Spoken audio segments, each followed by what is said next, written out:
Assalamualaikum warahmatullahi wabarakatuh. Halo Sobat Channel Ilham Laitupa, jumpa lagi dengan kami. Kali ini kami suguhkan perbincangan menarik dengan pengurus Masjid Nurul Mujahidin Pasar Wamanggu dalam topik strategi syiar Islam dan masjid, tempat beribadah terbaik bagi umat. Namun sebelumnya jangan lupa dukung channel ini dengan subscribe. Masjid hadir untuk membina dan mengembangkan masyarakat Islam untuk memegang peranan penting dalam proses perubahan sosial dan pembangunan dalam aspek rohani. Kehadiran masjid juga merupakan simbol eksistensi kuantitas dan kualitas umat muslim. Menghidupkan masjid dalam pengertian yang sangat luas, tidak hanya terbatas pada pembangunan secara fisik dalam keadaan yang serba indah dan semegah mungkin. Akan tetapi juga harus didukung dengan pembangunan pemahaman yang lebih luas mengenai fungsi dan peranan masjid bagi umat dalam menunaikan kewajiban hamba kepada Sang Khalik. Masjid Nurul Mujahidin Pasar Wamanggu, salah satu dari masjid yang berada di kota Merauke ini, setiap waktu beribadah selalu dibanjiri jamaahnya, dan hal ini membuat kami ingin menelusuri lebih jauh sisi pelayanan pengurus masjid ini. Masjid Wamanggu menurut Ketua PKM-nya Haji Ali Syahbana, PKM Wamanggu sangat konsen terhadap pelayanan umat dan jamaah dalam beribadah, bahkan strategi pelayanan agar jamaah menjadi betah beribadah. Mereka mencari dan mendatangkan hafiz-hafiz Quran dengan bacaan yang terbaik dan merdu untuk mengimami jamaahnya setiap waktu ibadah.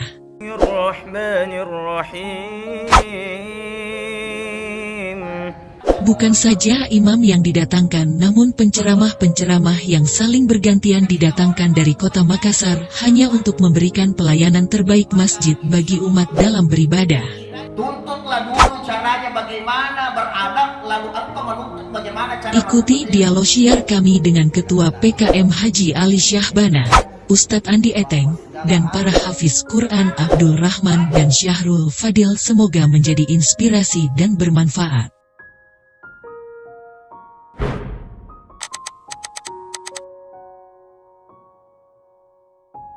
Saya kira ini merupakan suatu kegiatan yang rutin kami lakukan di setiap bulan Ramadan, di mana saya berpikiran bahwa jangan hanya karena fisik bangunannya yang bagus sampai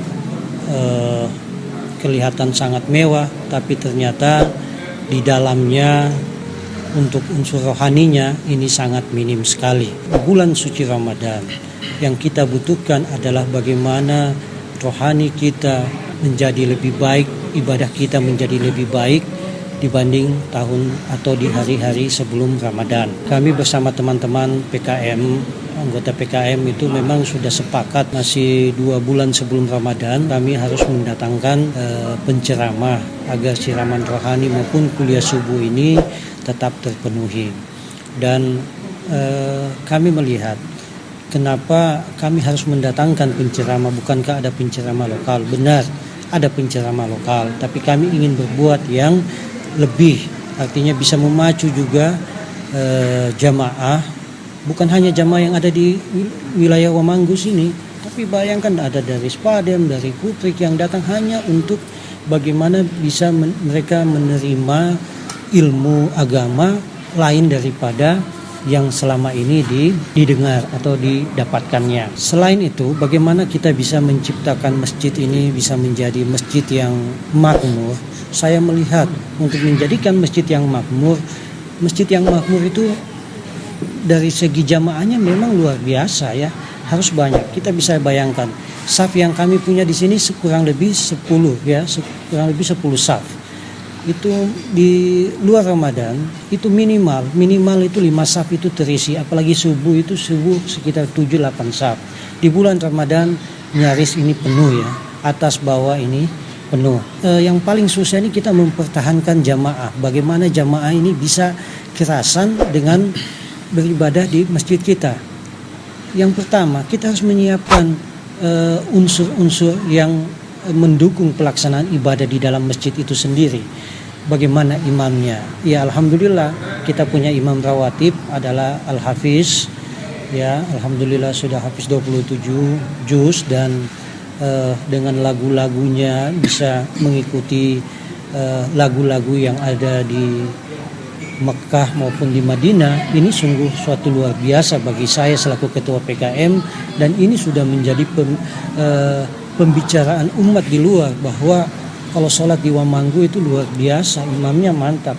Itu merupakan suatu kebahagiaan tersendiri buat saya sebagai penanggung jawab. Ini tanggung jawab moral saya kepada jamaah. Jangan sampai jamaah bilang kami menyumbang, kami ini, tapi kok biasa-biasa saja. Apa yang kami bisa buat hanya memang untuk jamaah lah. Ya, bagaimana bisa mereka nyaman dan betul-betul tenang dan suasana Ramadan dia dapatkan di Masjid Nurul Mujahidin Pasar Wamanggu ini, dan ditambah dengan penceramanya yang kami ini juga baru tahun ini kami mencoba 15 awal penceramanya Ustadz Heri Irawan, di 15 akhir Pak Ustadz Andi Eteng, dan ini betul-betul menambah semangat kita dalam menjalankan ibadah selama Ramadan di masjid.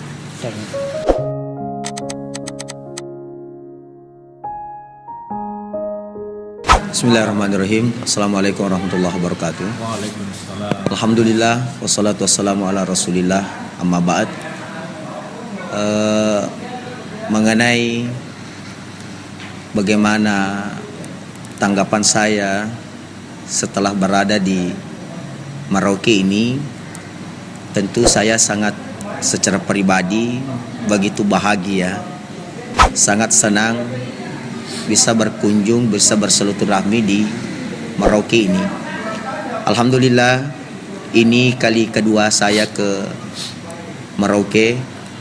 Kemarin tahun 2019 Pak Haji, ya kita kemarin sempat silaturahmi juga didatangkan oleh beliau, dan sangat-sangat antusias sekali jamaah yang berada di sini. Alhamdulillah.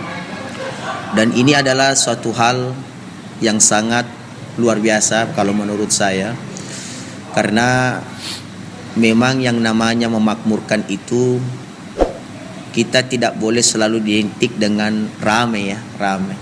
Karena banyak masjid dari segi jamaah ramai, tapi terkadang di dalam masjid itu tidak ada sesuatu yang bermanfaat yang dilaksanakan. Nah, di sini alhamdulillah sangat senang sekali, di samping jamaahnya ramai, juga selalu ada semacam kegiatan yang notabene tujuannya untuk umat. Ya, itu merupakan suatu hal yang perlu kita contoh dan perlu untuk kita aplikasikan dalam kehidupan sehari-hari kita, terutama kita sebagai yang aktif di masjid. Ada ungkapan yang mengatakan, biar bagaimana jauhnya masjid, kalau hati yang dekat dengan masjid, kita akan hadir ke masjid itu. Tapi biar bagaimana dekatnya masjid dari rumah kita, tapi kalau hati kita yang jauh, maka kita tidak bisa hadir di masjid tersebut. Nah, berangkat dari itu, insya Allah apa yang dilakukan, baik itu secara pribadi saya sendiri atau Bapak Haji, terkhusus para panitia, itu berawal dari hati yang bersih. Itu berasal dari hati yang sangat-sangat bisa memotivasi kita adalah laksanakan segala hal yang nilainya untuk ibadah. Allah tahu kebutuhan kita, Allah tahu keinginan kita. Makanya masjid adalah merupakan sesuatu yang sangat luar biasa. Sampai-sampai nanti di akhirat, sebuah riwayat mengatakan masjid itu tidak mau masuk surga sebelum masuk ketiga golongan ini. Nah, yang pertama yang pernah mengurusinya. Kata masjid, saya tidak mau masuk ke dalam surga sebelum orang yang pernah terkadang tidak tidur, terkadang tahan lapar, terkadang tahan panas, dingin dan sebagainya, hanya mengurus masjid tersebut. Dan itu sering sekali terjadi kepada saudara-saudara kita, orang tua kita yang memang telah mengikrarkan dirinya selalu ingin menghidupkan masjid. Yang kedua adalah orang yang pernah menyedekahkan hartanya. Ya, orang yang pernah memberikan, mensisihkan dia punya harta sehingga masjid itu ada. Ya, jadi meskipun kita semacam kepengen mengurus, tapi apa yang mau kita urus ketika tidak ada hal yang menunjang kepengurusan kita tersebut. Dalam arti tentu ada semacam motivasilah dalam arti dengan adanya dana, alhamdulillah kita bisa manfaatkan membangun semacam tempat wudhu, kita bisa memanfaatkan untuk melaksanakan kegiatan seperti ini, dan ini harus kita sampaikan kepada jamaah-jamaah bahwa hal ini penting. Ya, bahkan Nabi sendiri mengatakan bana masjidan lillahi ta'ala, siapa yang membangun masjid lillahi ta'ala karena Allah, sebenarnya itu adalah kebahagiaan luar biasa untuknya. Bahkan sampai hadis lain pun dikatakan siapa yang membangun masjid di muka bumi ini meskipun sekecil sarang merpati, maka baginya akan dibangunkan rumah di dalam surga. Nah, itu penting sekali. Dalam arti di sini adalah kita tidak boleh garis bawahi bahwa sepenuhnya yang membangun diri kita pribadi, uang kita, karena pasti orang mengatakan, wah saya tidak bisa kasih yang bangun masjid, hidup saya saja susah, makan saya terkadang sempit. Tapi alhamdulillah makna dari ungkapan itu adalah toh sama saja kalian bangun masjid ketika 1.000 rupiah, 2.000 rupiah, 3.000 rupiah atau 5.000 rupiah, kau sisihkan hartamu dan semenjak masjid itu terlaksanakan sebuah ibadah, maka semenjak itu pahala selalu mengalir sama kita.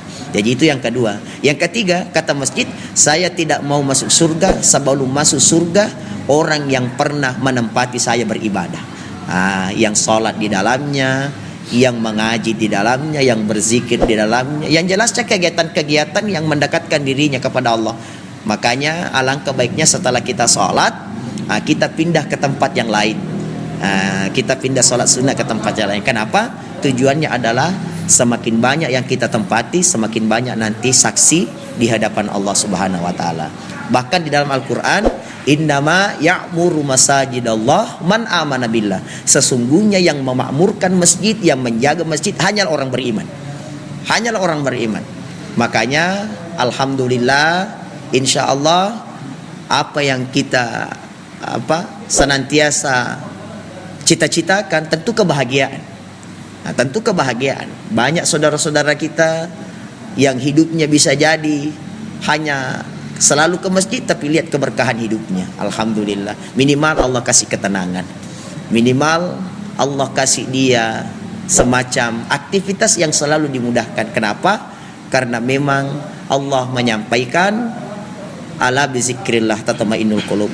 Siapa yang ingin hatinya tenang harus banyak mengingat kepada Allah. Justru di dalam masjid insya Allah saya yakin itu membuat kita semakin banyak mengingat kepada Allah Subhanahu wa taala. Ini mudah-mudahan bisa menjadi motivasi, bisa menjadi inovasi, dan bisa menjadi penyemangat untuk saudara-saudaraku, baik itu yang berada di wilayah Wamanggu ini ataupun yang berada di luar sana. Mudah-mudahan insya Allah kita bisa menjadi orang beruntung dunia wal akhirat.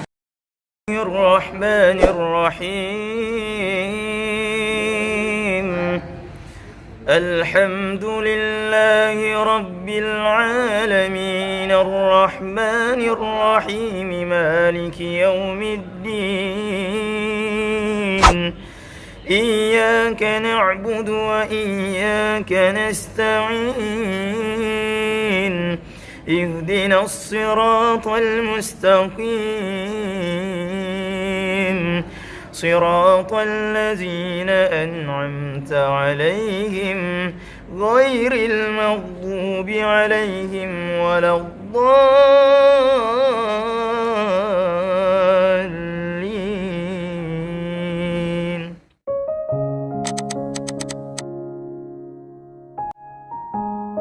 Sebenarnya saya awal masuk Savisi itu gara-gara kenakalan juga. Gara-gara kenakalan. Iya. Jadi nakal dulu ya, baru. Itu dulu. Pak Ustadz pernah sampaikan kalau yang nakal selalu di situ ya. Iya. Ya, terus sampai Ustadz dulu. Saya waktu itu masih beranjak kelas 2 SMP. Kelas 2 SMP saya dikirim ke suatu kota Batu Sutra, Kabupaten Wajo. Salah satu pesantren Asadia yang ada di Sulawesi Selatan. Saya dimasukkan ke sana pondok tahfiz Majelis Qurra wal Hifaz Masjid Jami Sengkang. Saya waktu itu tahun pertama lambat, jadi saya nganggur lagi setahun di sana. Cuman ngikut-ngikut aja sama teman-teman. Iya. Setelah itu tahun kemudian terbuka pendaftaran baru dan di situ saya daftar masuk, alhamdulillah lulus. Setelah itu tahun pertama ya alhamdulillah kita masih menghafalnya normal, kisaran 10 juz lah, itu normal 10 juz. Setelah tahun kedua itu kita sempat terganggu begitu, lingkungan sekitar, jadi hafalannya agak Terganggu ya, lambat. tertunda ya. Iya, tertunda. Dan dari tahun ke tahun selanjutnya, tahun ketiga begitu tambah lambat hafalannya. Tapi kita termotivasi, salah satu senior kita yang ada di sana yang kemarin dia tembus di Dubai, tembus ke Dubai, dan di situ kami lagi termotivasi untuk kembali bangkit lah, semangat untuk menghafal, dan alhamdulillah sempat normal. Dan meskipun hafalannya kemarin belum selesai sampai sekarang 27 juz lah. 27 juz ya. Dan hafalannya hampir saya tidak lanjut lagi karena mendaftar lagi di universitas. Oh, sekarang lagi kuliah atau sudah selesai? Belum, sudah, tapi proposal sudah selesai, tinggal skripsi. Oh, luar biasa, alhamdulillah. Dan setelah itu tahun 2020 saya dikabarin bahwasanya ada panggilan ke Merauke dibantu oleh Ustadz Dieteng. Saya datang ke sini, alhamdulillah pelayanannya luar biasa. Meskipun awalnya saya kurang minat lah, karena ketakutan daerah timur itu. Daerah timur ya.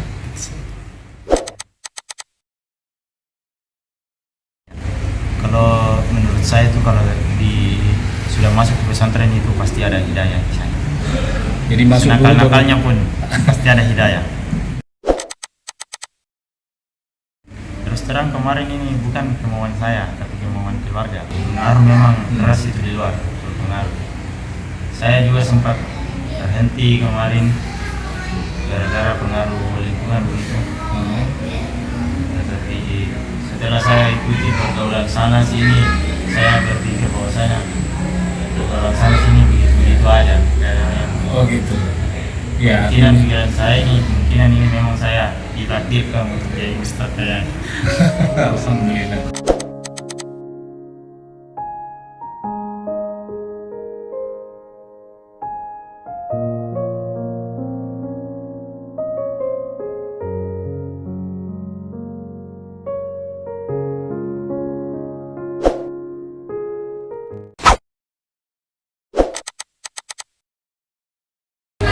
Hampir 10 bulan.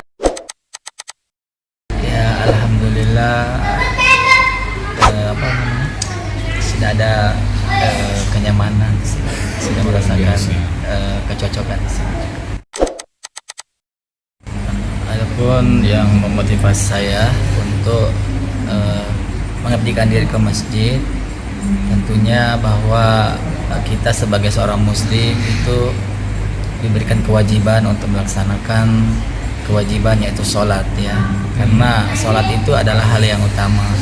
Dan juga alhamdulillah dengan saya mempunyai keahlian atau kelebihan menghafal Al-Quran, alhamdulillah sudah tembus 30 juz. 30 juz ya. Meskipun semuanya belum, tapi insya Allah akan terus diulang-diulang, karena memang hafalan itu harus selalu diulang-ulang atau murajaah agar terus-menerus bisa dilestarikan itu hafalan kita. Iya, alhamdulillah di dalam kehidupan saya ini mungkin mengikuti untuk perlombaan MTQ mungkin saya 1 kali saja, itu terjadi di tahun saya kelas 1 SMP, dan itu motivasinya semangatnya memberikan semangat yang luar biasa, karena dari situ tidak tahu juga bagaimana ceritanya saya itu terus ingin menghafal Al-Quran. Jadi dari situ saya selalu termotivasi. Jadi tidak pernah terputus meskipun saya menghafal itu cuma di kelas 1 SMP saja, menghafal 1 juz, kemudian saya berhenti. Tetapi karena pas ada lomba MTQ saya ikut di situ, dan itu selalu membekas di dalam diri saya itu. Bangga. Iya, artinya saya kan di situ waktu tampil pastinya tidak maksimal. Jadi di situ saya selalu terdorong untuk terus menghafal. Dan alhamdulillah saya hatamnya itu malah setelah kuliah. Jadi saya di umur berapa ya? 20 ke atas ya, 30. Iya, jadi sementara saya kuliah itu saya menghafal saja. Jadi saya tidak punya guru itu. Saya cuma menghafal. Nggak tahu juga. Jadi inisiatif sendiri. Iya, inisiatif sendiri. Dan saya tidak tahu ini kenapa seperti itu. Saya terus menghafal dan juga tidak ada motif-motif yang lain kecuali kalau dari ajang-ajang MTQ itu yang membekas. Iya, cuma dari situ saja. Saya terus terdorong untuk menghafal sampai kuliah. Iya, karena kebetulan juga saya kuliah di perguruan tinggi Islam di Sulawesi itu ya, di Baru. Dan juga mungkin motivasi juga karena setiap bulan suci Ramadan ada saja panggilan-panggilan untuk menjadi imam. Jadi itu yang sering itu mendorong saya untuk terus menjaga hafalan saya meskipun sedikit. Baru setelah saya kuliah S1 itu saya ingin fokuskan menghafal Al-Quran di pondok di Makassar. Dan itu sampai 3 tahun. Yang membuat saya mungkin merasakan kebahagiaan ketika menjadi seorang imam itu, alhamdulillah dengan jamaah menghormati kita sebagai imam, dan juga alhamdulillah saya merasa senang kalau ada jamaah merasakan kenyamanan, ya, merasa nyaman ketika kita melaksanakan sholat, ya, karena berdasarkan pengalaman-pengalaman di mana-mana kan imamnya biasa bermasalah di situ, jamaah juga bermasalah karena imam biasa seperti itu. Mereka merasakan tidak nyamanan atau kenyamanan itu tergantung dari siapa imamnya. Apakah imamnya ini bukan saya menyalahkan apakah dia sebagai seorang tua atau anak muda, bukan di situ. Tetapi di mana seorang imam itu harus memiliki suatu pribadi, dia bisa memahami situasi jamaahnya seperti apa. Kita harus mengenal jamaah yang muda, yang tua, jadi kita harus menyesuaikan. Jadi kita menjadi seorang imam itu harus tahu cara menjadi imam, bagaimana semua jamaah merasakan kenyamanan. Iya, betul. Misalnya kita dalam melaksanakan sholat, misalnya kan gerakan, di situ kan bermasalah biasanya. Ada yang gerakannya cepat, ya, ada gerakannya cepat, ada yang lambat, ya. Jadi banyak opini-opini dari jamaah, dan di situ saya belajar dari situ. Oh iya, jadi memang agak susah memang kita ini menyatukan ini, karena semua berbagai macam kalangan. Ada yang anak-anak, ada yang remaja, ada yang orang tua. Jadi kadang-kadang saya juga merasa bagaimana sebagai seorang imam, kita serba salah juga sebenarnya, tapi saya berusaha supaya kita ketika melaksanakan sholat, gerakan-gerakan itu semua jamaah tercover semuanya. Ya, jadi tidak lama, tidak cepat, dan yang saya cari tengah-tengahnya. Jadi untuk mendapatkan momen-momen seperti itu, memang seharusnya kita harus belajar melantukan Al-Quran itu memang harus dengan sebaik-baik mungkin, karena Al-Quran sendiri mengatakan waratil Qur'ana tartila. Jadi Al-Quran sendiri yang memerintahkan kita untuk membaca dengan baik, dengan seni, ya, karena manusia itu kan suka yang namanya keindahan. Apalagi Al-Quran ini bukan kata-kata yang biasa, ini adalah firman Tuhan.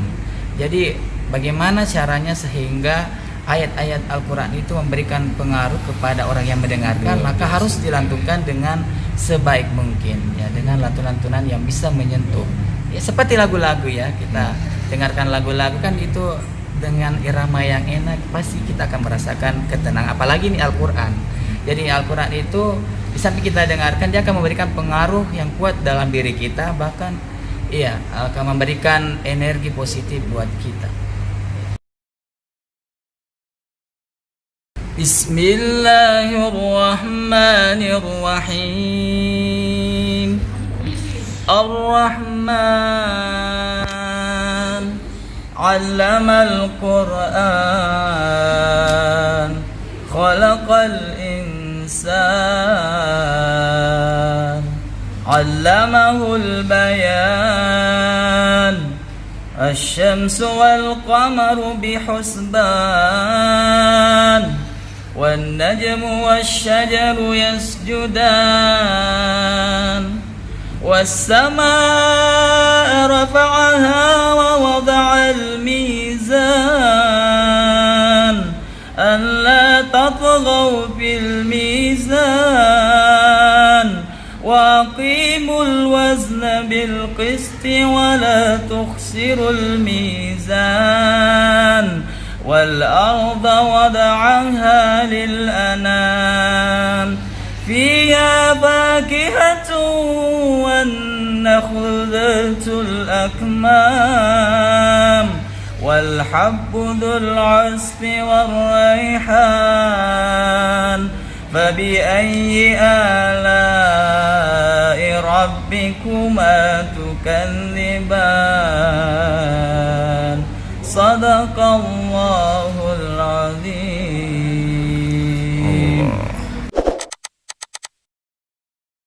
Saya sebagai seorang imam tentunya ingin supaya semua jamaah merasakan kenyamanan, dan juga tentunya dari pengurus-pengurus itu juga harus memahami apa itu kebutuhan seorang imam. Jadi dia betul-betul memperhatikan kesejahteraan imam, karena kalau tidak ya tentunya di dalam menjalankan tugas juga pasti kita juga tidak bisa maksimal. Itu yang memang harus diperhatikan seorang pengurus supaya semuanya berjalan sesuai dengan apa yang kita harapkan. Kalau masalah irama, saya belajarnya otodidak. Saya tidak bisa terfokus ke satu lagu saja. Maksudnya mengikut mulai misalkan Al-Fatihah sampai terakhir dengan irama, contohnya Sudais. Terkadang saya juga belok, terkadang iramanya belok, jadi kolaborasi. Al-Fatihah biasanya sih masih mengikut, nanti ketika baca ayat baru berubah lagunya. Dan alhamdulillah saya lumayan banyak tahu juga sih kalau masalah irama ya. Cuman terfokusnya di situ. Kalau irama yang lambat saya pakai irama ini Ustaz Fahmi yang orang Melayu. Pikiran-pikiran di sana anak muda seperti ini, masa muda itu simpel. Jadi berpoya-poya dulu, masa tua yang panjang, nanti fokus agamanya di saya sih. Kita kan ini orang Islam, jadi kan sholat. Meskipun sehebat apapun kita itu kalau tidak sholat gak ada gunanya. Bismillahirrahmanirrahim. Alhamdulillahi Rabbil Alamin. Ar-Rahmanir Rahim. Maliki Yawmiddin. Iyyaka na'budu wa iyyaka nasta'in. اهدنا الصراط المستقيم صراط الذين أنعمت عليهم غير المغضوب عليهم ولا الضالين. شهر رمضان الذي أنزل فيه القرآن هدى للناس وبينات من الهدى والفرقان فمن شهد منكم الشهر فليصم ومن كان مريضا أو على سفر فعدة من أيام أخر يريد الله بكم اليسر ولا يريد بكم العسر ولتكملوا العدة ولتكبروا الله على ما هداكم ولعلكم تشكرون.